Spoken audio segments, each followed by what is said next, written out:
Hey, what's good, man? Peace, world. This is Wood, back with another Pay Me No Mind sports and entertainment video. Um, you saw the title. Speaking on KD, before we get into this tonight's March Madness games, but KD is, I admittedly, man, Kevin Durant is my favorite NBA player to watch. Um, no, I didn't approve of the move to the Golden State Warriors, but I felt I guess I respect the way that he did it. As far as not, I don't think he wanted to play with Russell Westbrook any longer, and I felt like a year and a half, 2 years later, now it's individuals such as Colin Cowherd and different people out in the public, different talk show hosts, basically. Now that they want to say that Westbrook's game is not is not at the level that's going to get you. It's not championship caliber play, basically. Now you can say it, but it was all this backlash against Kevin Durant when he made up his mind that that's not who he wanted to go to work with on a daily basis. But anyway, the other thing that had been bothering me about the coverage and the commentary that was out there on Kevin Durant was I just felt like it was one-sided. I thought it was some hate baked into it, and I just didn't feel like what certain individuals, on the major outlets, I didn't feel like what they were trying to tell me and the picture they were trying to paint for me about Kevin Durant really matched up with the guy that I'm watching. And so that's, like I said, it's great for all of us out here that doing our channels and talking sports, because we can find, so we might not be in the locker room. We might not have, the number to people in the camp, but, I think it's a shame sometimes. It's a shame when just because you fall out of grace with the media, you have a bad relationship with a certain individual, or you don't give them access to you. You don't support their programs by coming on and speaking with them. Guys become emboldened or become embittered, I guess, to go out here and say different things about you when it's not the truth. And I just think in being in the media, a version of the media a little bit, and seeing some guys in the boxing game, watching some tweets, watching how guys conduct themselves at events, listen to what they say at events, listen to the questions that they ask on these conference calls and different things, and at the fight, listening to what they ask in the interview rooms and whatnot.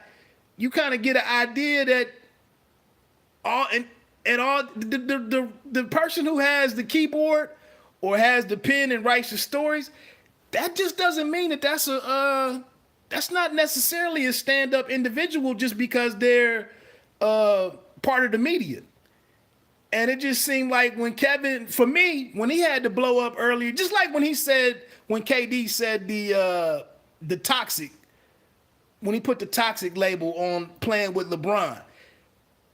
If you had any level of common sense, you understood exactly what he meant.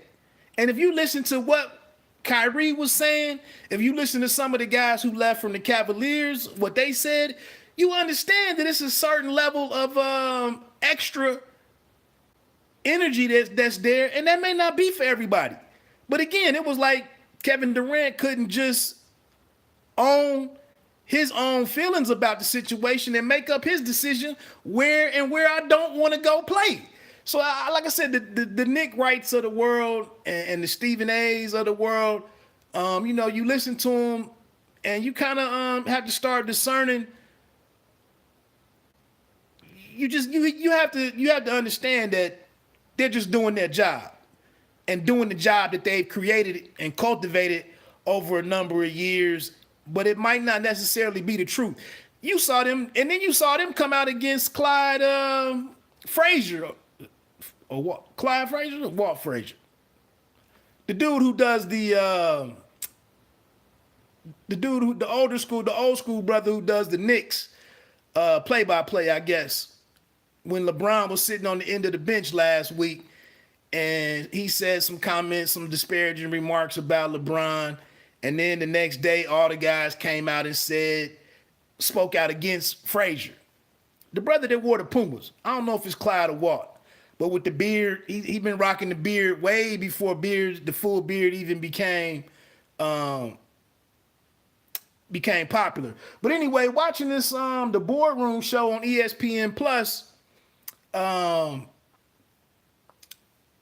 again, I feel like it just showed me, it really confirmed what I already thought about KD. And if you know KD, I believe one year he worked the Super Bowl as a photographer for the Players Tribune. He's done a couple of things with the Players Tribune, and he's gradually been getting himself together to do, moving into this arena with creating this show called Boardroom. And so I hadn't had a chance to check it out yet, but I've been seeing the thumbnails out there for it. And also the name Rich Kleiman, I started hearing a lot about that. And that's how, this is another thing about the mainstream media, the major outlets, media. They were somewhat blindsided by LeBron James going to the Los Angeles Lakers. And so they were embarrassed, or, they were wrong, and they didn't like that. So now here's a situation where Kevin Durant can go, because I had heard last year, LeBron had bought a house in Los Angeles or Hollywood. Different stuff was going on related to him, was happening out that way. But nobody really believed that he was really going until they announced that he was going to the Lakers. So now here, this Rich Kleiman guy, who is Kevin Durant's agent and business manager, I guess Kleiman is now setting up shop in New York City. And now that's the key now for all of the guys on TV and radio to tell you that Kevin Durant is definitely going to the New York Knicks next year. And that's part of my problem with the NBA, is that they constantly have to cover it from the perspective of, we're telling you what's going to happen in the future. They're so bored and disenchanted with what's going on right now, so we have to go out here and create these different stories. And I just think that's just interesting for what we knew as traditional journalism, instead of just reporting the day-to-day and the outcomes of games and injury status and who's on the trading block. Now it's different. And it's kind of really turned me off, because the whole league is just sitting here. The whole coverage is about how we can get LeBron another ring, or why he should be given the tools or the pieces for him to compete. But you don't tell me about my team. You don't say nothing about my team. So anyway, I've only watched about 3 episodes. I think it's only 4 or 5 episodes out there. I was led to believe it was like a version of the Shark Tank, where they were like looking at different businesses, but really they're just talking business. They're not bidding on anything or talking about getting into anything. Basically, it's just an opportunity for different players and or NBA related people to come in and just talk about the business of the NBA or sports business. And it's pretty interesting. But again, it confirmed the fact that I just didn't believe that Kevin Durant was a simple dude. For instance, Nick Wright a couple weeks ago, or maybe a month and a half ago, he was saying that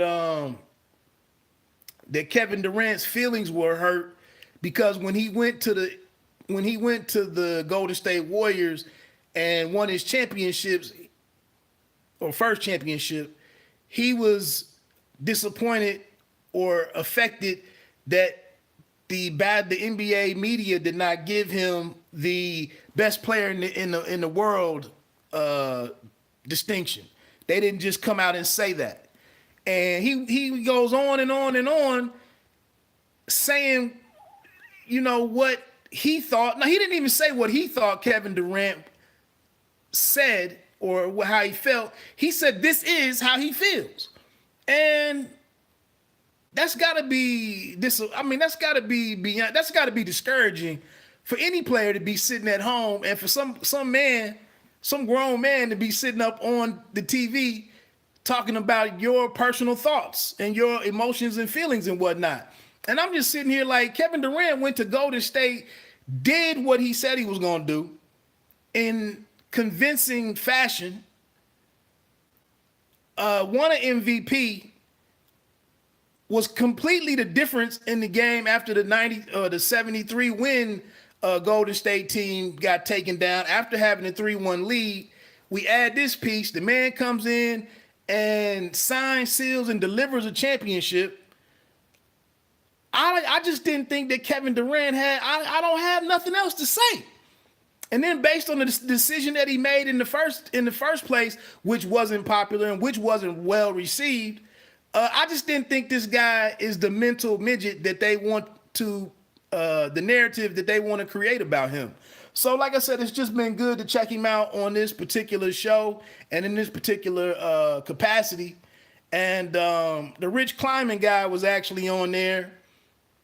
He's actually, his background is, he came out of the music business, I believe, with Jay-Z and Rock Nation, moved over to Rock Nation Sports, and then gradually got off of Rock Nation Sports just to do business with KD exclusively.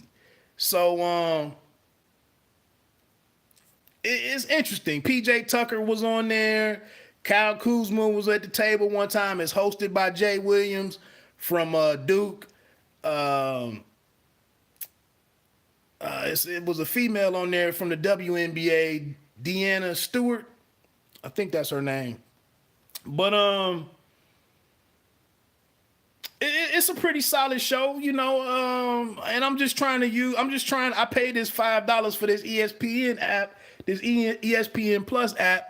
So, you know, I might as well use it. And I still need to track down the Max on Boxing.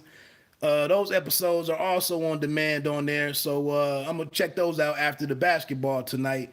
But definitely, like I said, not everything that KD says on there is groundbreaking or, you know, innovative. But I will say, it just, like I said, I had some feelings and some thoughts on some of his moves, decisions, some of the things that he said from himself, from his own mouth. Watching a documentary a couple of years ago of him in the offseason, I just did not think that, you know, he caught a lot of flack when they found out about the burner account. Earlier this year, like I said, there was the toxic statement that he made. They twisted that. Then around the trade deadline and whatnot, when he came out and spoke out against when they had that audio of him really, you know, they probably said it was attacking the media, but really he just was like, it's like, this is my place of employment, man. Like, this is where I work. I don't have time for them games. And that's what I felt like he's a down to earth dude. Like he's real. And I wouldn't say that he doesn't take himself too serious, but like, it doesn't all need to be about him the way that it kind of does, or you get the feeling that it does need to be about LeBron, or the way that they've made it be about LeBron. Dude, to me, has just always come across like, you know, I'm in the NBA. I do what I need to do. I do my job well. I stay prepared. I want to win. I play right. Blah, blah, blah. Like, don't come at me with all this other stuff. So, like I said, it's a good look for KD, man. I would suggest checking out the show, you know, if you like to see, you know, to hear from the athletes themselves versus somebody trying to tell you what they are or what they think they are or what the athlete has going on inside of his head. Like I said, I think it's a good opportunity to learn about these athletes from in their own words. And then lastly, you know, just for the, if there was anybody 17 and below that would click on this video, just to understand crystal clear that There's other ways to get into sports and have an exciting career and be doing something that you're passionate about besides just being an athlete. I mean, if you can sit in there and tune in to some of the business talk and discussions that are going on and understanding what opportunities are out there, and that, this is one of them things where, some people want to tell you that college is the biggest joke and don't waste time. You don't need to do this and this and that. But for some of these occupations out here, man, I'm sorry, but college is probably going to be the only way that you can get there. Unless, and maybe even in this way, but if your partner is LeBron, or if you're a friend of this Imani Bates kid up in Michigan, if you're a classmate, a best friend of him, maybe you can roll along with him and get into some different things without paying, going the conventional route or the traditional route. But for 99% of us, you may have to go and really, literally bet on yourself, take that hit, and go do that. Go try to get that internship somewhere on the coast in LA or New York, while you're a young person, without being bogged down with a bunch of responsibilities, and give yourself a shot at some of this stuff that you see people doing on TV, because it really can be done. I didn't have that connection back when I was back in '93, So that's one thing I would hope for any kid that's watching that show, to understand that you might not be 6'10" and have a wicked jump shot and handles and all of that. You might not even be 6'2" or 6'1", and you might have been a decent high school player, but your basketball and professional sports dreams don't have to end at 18 or at 21, 22. There's other ways to be in the game, impacting the game, and you should be picking up on all of this stuff out here and getting your plan together. So if I didn't say nothing in this whole 18 minutes, if I didn't say nothing that was worth nothing, which nobody probably made it to this point, but that's the whole thing, is moves out here that can be made. And you need to tune in to what you want to do and get to those ends. So let me get into this Michigan State LSU game. Y'all enjoy the tournament this weekend. Please continue to support the show with becoming a subscriber, hitting the like button, making a comment.